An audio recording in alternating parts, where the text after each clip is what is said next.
Quyoshda qolgan suvni ichmang. Issiqda plastik idishda qolgan suv siz o'ylagandan ko'ra xavfliroq. Bunday suvning nafaqat ta'mi buziladi, balki salomatlik uchun ham jiddiy xavf tug'diradi. Plastik butilkalar odatda PET, polietilen tereftalat materialdan tayyorlanadi.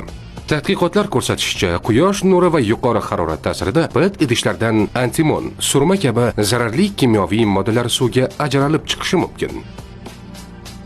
Antimon bu plastik ishlab chiqarishda ishlatiladigan kimyoviy modda bo'lib, uzoq muddat iste'mol qilinganda saraton xavfini oshirishi mumkin. Jahon Sog'liqni saqlash tashkiloti ma'lumotlariga ko'ra, agar siz boshqa turdagi plastik idishlardan, masalan, polikarbonat foydalansangiz, ular tarkibida BPA, bisfenol A bo'lishi mumkin. BPA esa inson organizmida gormonlar muvozanatini buzadi, ya'ni endokrin tizimga zarar yetkazadi. Bu moddalar hatto kichik miqdorda bo'lsa ham, bolalar va homilador ayollar uchun ayniqsa xavfli hisoblanadi.